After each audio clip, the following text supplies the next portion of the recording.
both working with Louise and Henry Schein. About 5 years ago, I was asked to join a sleep task force to see if orthodontists had a role in sleep apnea treatment and screening and whatnot. And it turns out that we do, but that's not what I'm here to talk about. About 3 years ago, I had the pleasure of being handed about 20 sets of brackets at one of the sleep apnea courses and said, hey, we make wires and brackets, and would you please try them out? So I looked and said, I've built my practice around the Ormco Q.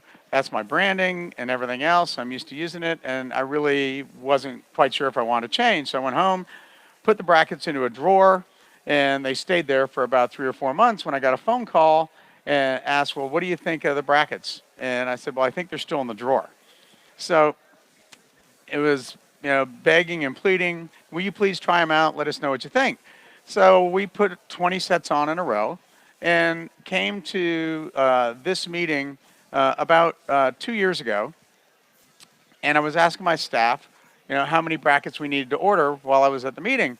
And they said, well, this X number of brackets, but by the way, we want those new brackets, not the Qs anymore. And I said, well, why would you want to do that? And they said, well, didn't you notice how fast our patients are finishing and how much easier it is on the patients and on us? And I went, well, I'm kind of doing the things orthodontists do all day long. I don't have to put the wires in and whatnot. So I really didn't take that close of notice. And so what I'm going to share with you is some data that we've collected on just how much more efficient we can be in the practice. So I realized after the fact, kind of like the frog in cold water that gradually warms up, that I was dealing with things on a daily basis that really were pain points. And none of us as human beings change without pain. So if we look here, my top 5 complaints, number 1 was inability to finish on time. And so what I found myself doing on a daily basis was having conversations with moms that went somewhat like this. Maybe, well, Johnny's going to get his braces off next time. Next time comes around, and you say, oh, I got to do one more adjustment. So it'll be one more visit. And then the next time comes around, there's a different adjustment. One more visit. And typically at that point, the moms fold their arms, looking in the eye and go, well, how many one more visits are there going to be before they're finished? And it was always an awkward conversation, and it just made us as a practice look like we didn't know what we were doing. The reason that things ran over was because we had way too many finishing bends. And as it turns out, and you'll see in a minute, that was because of the design of the Q bracket. It had nothing to do with my ability as an orthodontist. The additional cost of the drop-in hooks was a problem because they constantly would break. Matter of fact, it was the #1 repair appointment in our office, and now we don't even have that as a visit. And it was difficult for the staff to put color doors or chain on because you had to put it under the wire. So typically a kid would come in and they'd want their colors changed, and in order to do it, they would have to take the wire out, kid would go brush, then they put the new colors on, then put the wire in, and what should have been a 30-second appointment turns into about a 10-minute appointment. And inevitably, when that was going on, while they're changing the wires and whatnot, about 1/10 of the time, they'd pop a bracket loose, and now we have a repair that wasn't even anticipated.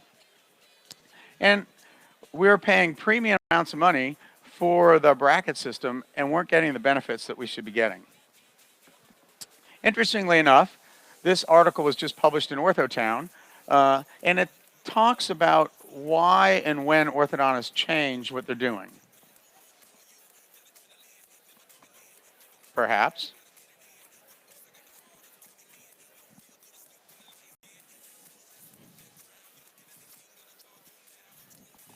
So if you notice here, over half the orthodontists have used the same system for over 5 years. And that's because we're creatures of habit. As I said a minute ago, we as human beings only change when we're having a painful experience of some kind. And so if we look here, 2/3 of us have no reason that we can imagine to change because we're used to our systems, we're used to the way that we do things. The reasons that people do change are all different sorts of pain points. The first one is the cost. You find yourself with your overhead increasing and the money that comes in the door then goes out to buy products rather than going home to your spouse so you can have a little fun. The quality of the products and at the end results you're getting may be questionable. And so that's a reason that people seek change. And sometimes it's just simply a change in philosophy. That you may be introduced to something new and it really answers questions to problems that you have in your office. So another aspect of this is how long people expect to be in treatment. So right now, we know there's 10 to 20 million adults who want to have improvements in their smiles. Unfortunately, we as orthodontists are only addressing about 800,000 of those. So there's a huge market that's untapped. And if you look at the data, the things that adults look for is to make sure that they don't have 2 Christmases with appliances on. So they expect to be done in 12 months or less. How do we get there? We decrease treatment time and meet or exceed their expectations.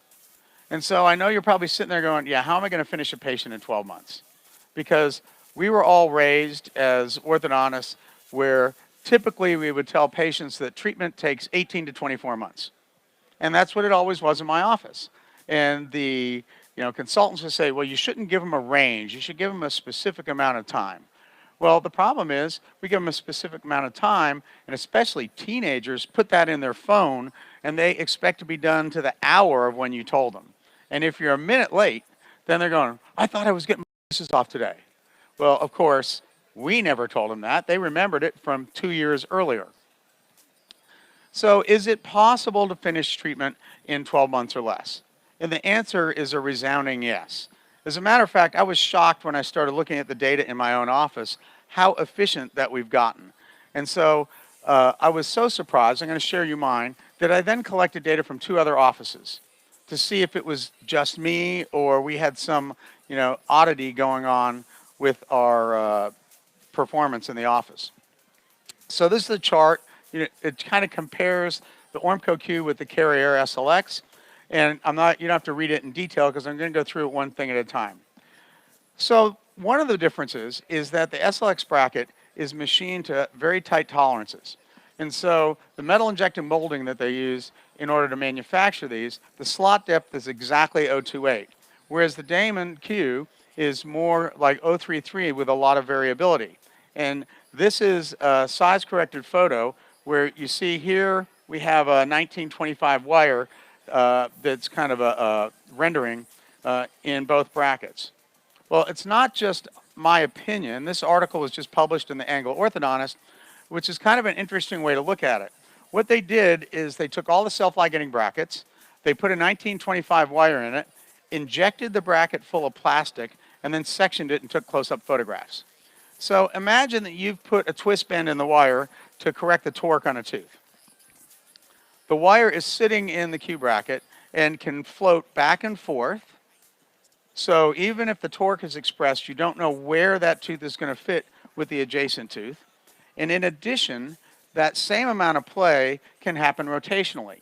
And so for those of us who for years and years use that system, we found ourselves making very complex bends in order to get the results that we wanted at the end. And when we had those complex bends, it's difficult at times for the staff to get the wire engaged in the bracket without hurting the patient. But not only that, if they did manage to get it almost all the way in, right at the very last moment when they go to close the door, the patient would jump, we'd pop the bracket off, and then have to back up to a lighter wire and go through the whole process again. The findings that they had in this article were that the SLX was the most closely manufactured to the tolerances that were publicized. Another thing that's important, and one of the reasons that we can move through treatment more quickly, is that each bracket is designed for a specific tooth. So the widths are variable, and that gives us more control over rotations early on.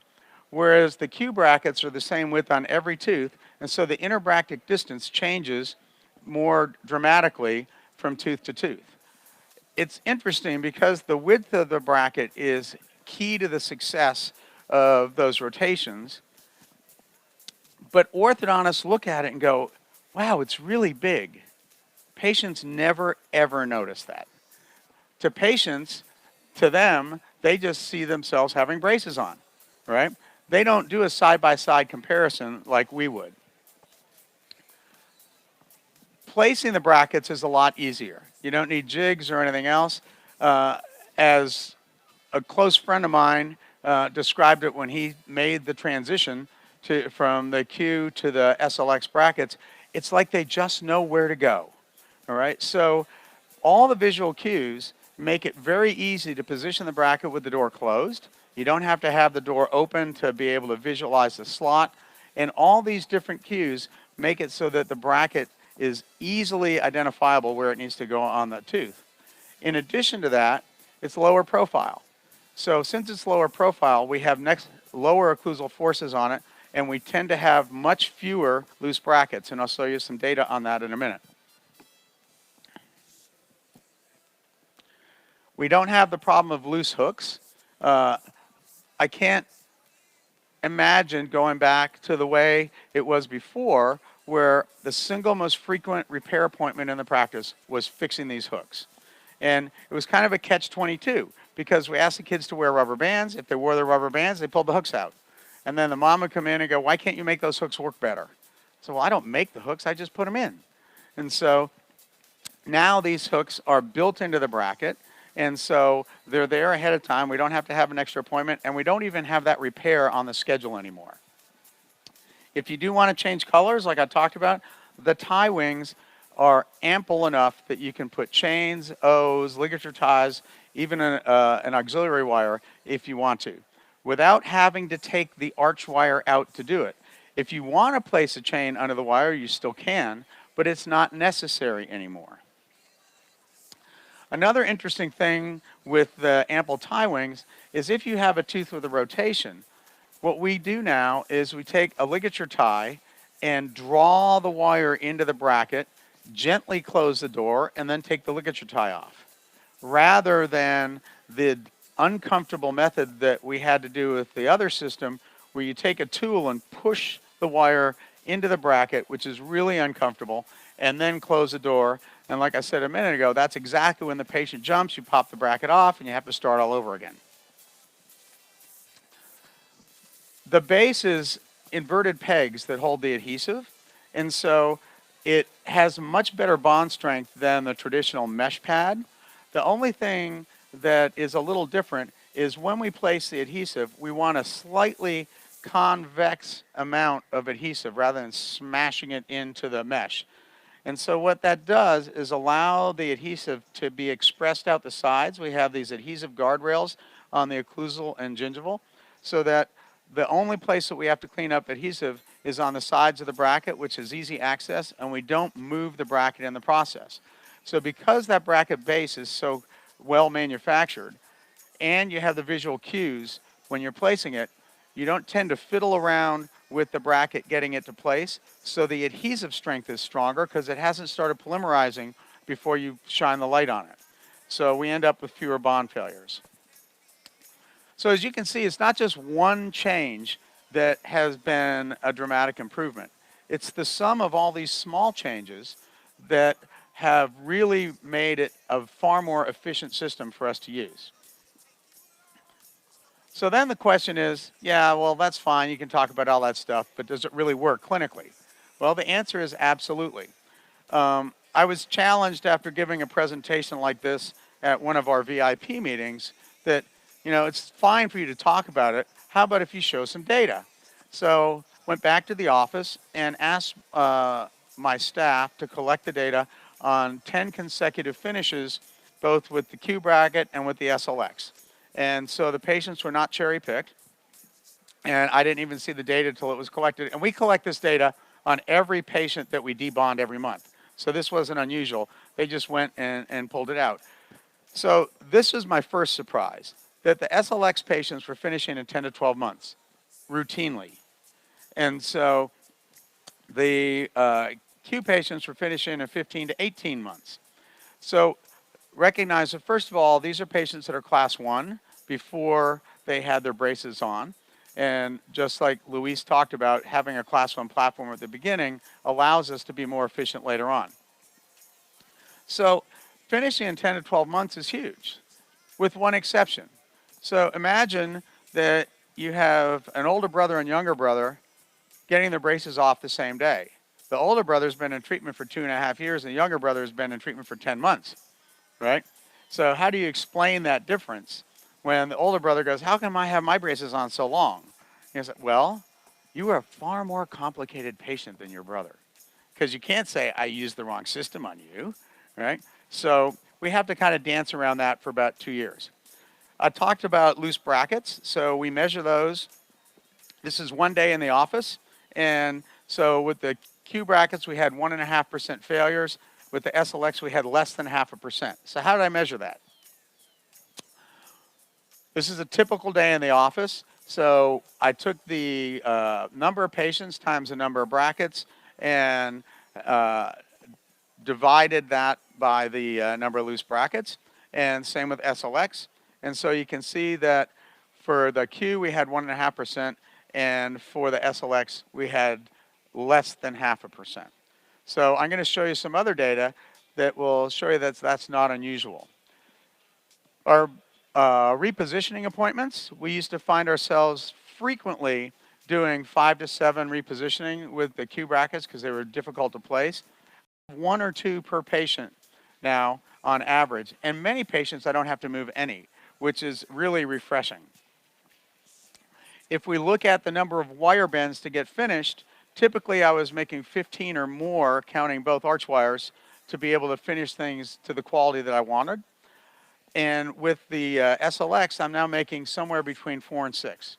And not only are there fewer wire bends, but there's smaller wire bends because the bends that we make are more effective. So I'm going to share data with another practice because I looked at this and go, okay, how valid is it that, I get up there and talk about my own practice, because everyone practices a little differently. So about a month ago, I knew that we were going to be giving this presentation, so I called another orthodontist who also had switched from the Q bracket to SLX. And so this is his data. Loose brackets, exactly the same as mine. I mean, it's uncanny how close our data was, right? Look at the number of repositionings. He had 4 to 7 on the Q, 0 to 4 on the SLX. Our data sets almost sat on top of each other as if they were picked to match each other, even though they weren't. The number of wire bends, 6 to 10, SLX 2 to 4. And the time in braces was the same thing, 11 to 14 months versus 15 to 24 months. So I saw this data and I said, well, that's looking kind of fishy. We practice the same, we've known each other a long time. There's probably good reasons why we have data sets that are so similar. So then I called a third orthodontist. And this orthodontist is unique in that it's a father-son practice. The father still uses Q brackets, and the son uses SLX. And so, like any father-son relationship, they constantly try to prove to each other who's a better orthodontist, right? So they're doing the most efficient job they can in order to get finished. So now we have 10 Q, 10 SLX from 3 practices for a total of 60 patients in our data set. Now, everyone who's ever read or written an orthodontic research project, right, that's a very powerful set of data. So We looked at the same thing in all three: number of bracket repositions, number of repaired or bracket debonds, the total number of bracket rebonds, the number of detailing appointments, the number of appointments total, the total amount of chair time in minutes, and the total months in treatment time. So what did we find? What we found is that all three practices were virtually identical. So this is not a single practitioner experience. This is now data that we can disseminate and feel confident that anyone can have the same experience. What we found is the SLX had 2.3 times fewer repositioning than the Q, 2.8 times less repairs, 2.6 times total rebonds, 1.8 times fewer appointments, 1.7 times fewer total appointments, 1.6 times less total chair time. But look at this, 2.1 times less total treatment time. What does that mean? That means that we can treat 2 patients with SLX in the same amount of time to the same quality as we can a patient with Q. That's dramatic in anyone's practice.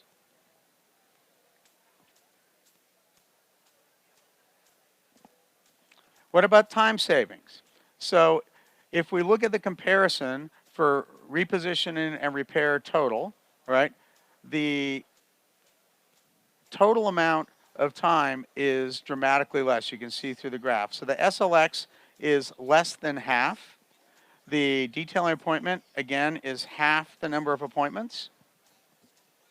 The total chair time is about 2/3 of the amount of total chair time.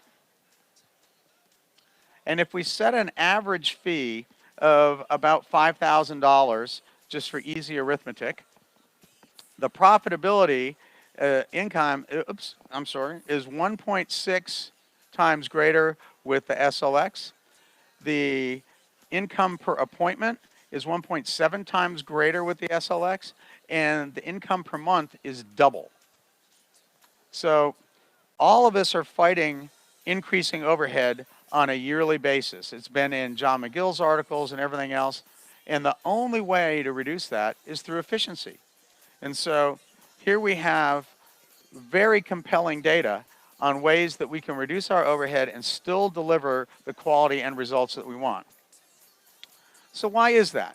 Well, typically we've all been using, quote, straight wire appliances since the 1970s.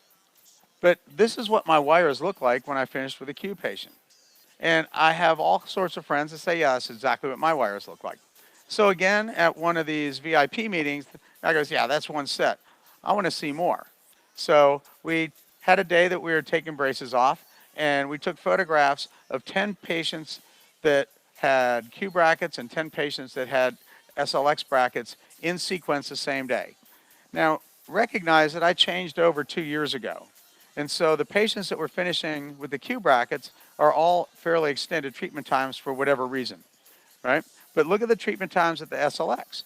So yes, there are some subtle bends, but imagine how much easier it is for the assistant and therefore for the patient to put that wire in versus that wire. And I'm going to go through these kind of rapid fire, but you'll see the similarities all the way along, all right? There are bends, but they're very, very subtle. And I actually, about 3 weeks ago, finished a patient that I never went into TMAs. Finished the patient in 1925 copper night ties because there was absolutely nothing else to do. And that's huge. So the 10 reasons that it works is this doctor-inspired design, shorter treatment time with greater predictability, less stress on me, which is nice, less stress on the staff. And so the happier they are, the more congenial they are with the patients. And so it's a happier place to be on a daily basis. There's fewer rebonds, less dependency on wire bending ability. There's greater income per visit. We have happier patients, happier parents because they don't have to get them out of school, and a reduced schedule congestion with one exception. And that exception is over the course of the first year, when you are finishing the Q patients Superimposed on those debond appointments are the SLX patients that are now finishing in a year, because that's not how typically our pipelines are set up for scheduling. And so we had to add extra debond days in the office in order to accomplish that. And I'm going to share with you something in a minute where now we don't even need a debond appointment, but through the use of technology. So for our patients, it just means they have an easier time. All right? They have fewer finishing appointments, which are always long and tortuous. They have less discomfort, less time in treatment, less time out of work and school, fewer brackets to be repaired, and no broken hooks. We don't even have that on our schedule anymore. Along with that, there are subtle improvements that have zero to do with the bracket design, but the side effect of it is huge. We all know through the literature that teenage girls have the highest susceptibility to having white spot lesions on their teeth, even if they don't have braces on, because of the hormonal changes and the character of their saliva. So unfortunately, those are the same kids that we're treating orthodontically.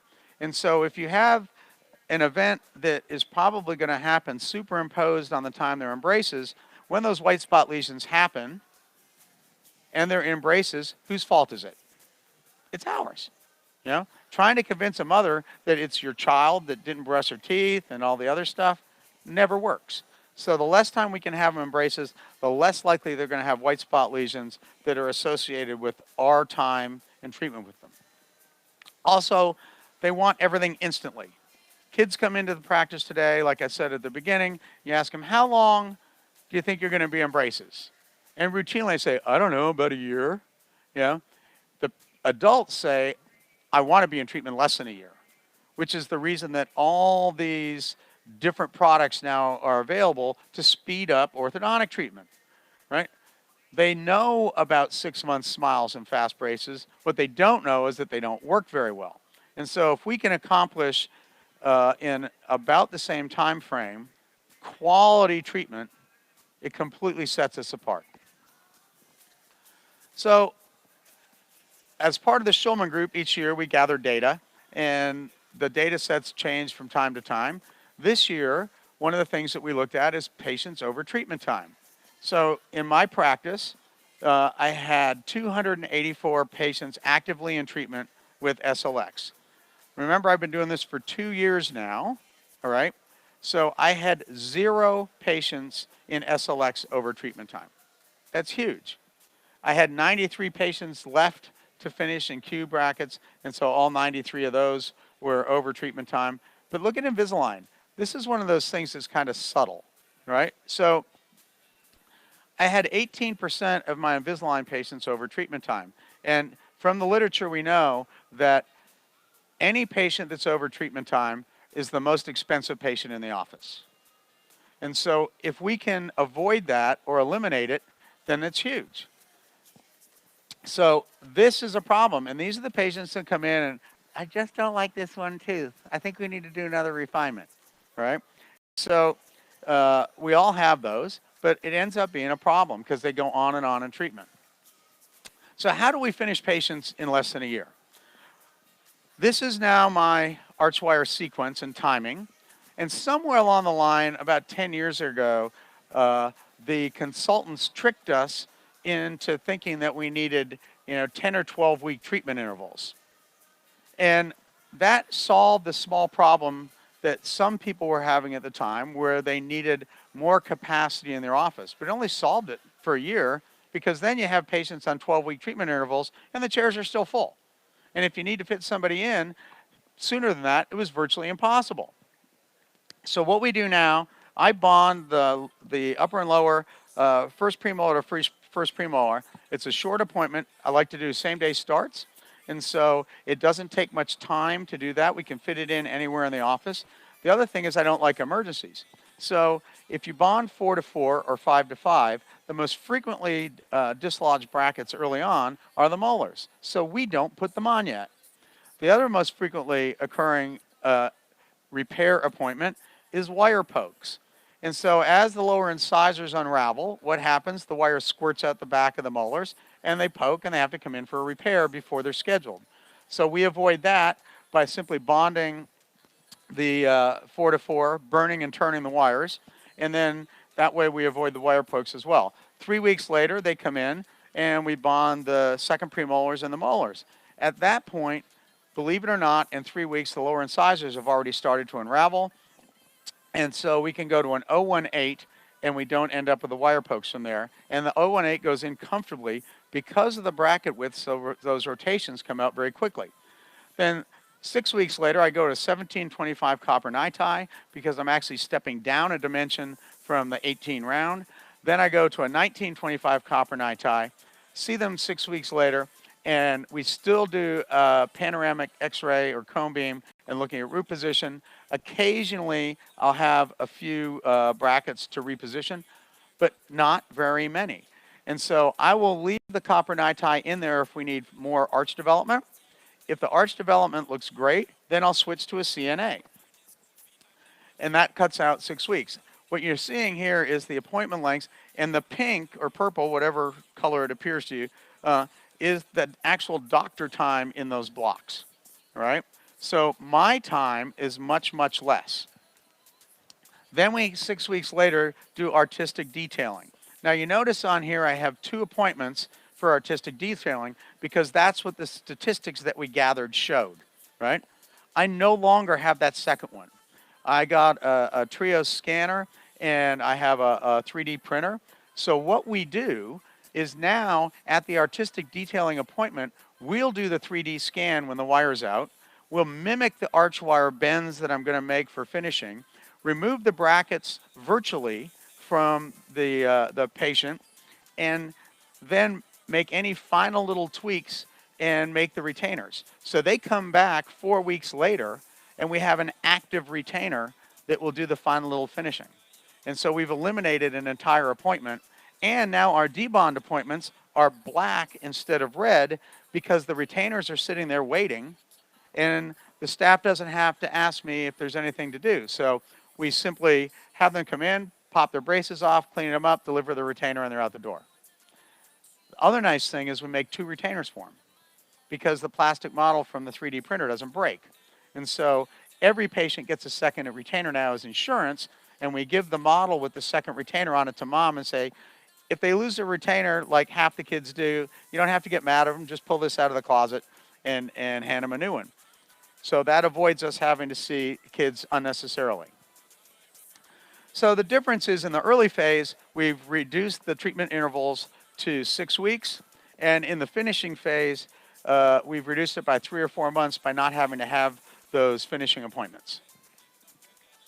So let's look at some patients. These are a combination of my patients and Jet Pascal's patients, who was one of the doctors that I gathered data from, so that you can see that we get the same sort of quality finishes. But not only that, look at the occlusal interdigitation in the molars, right?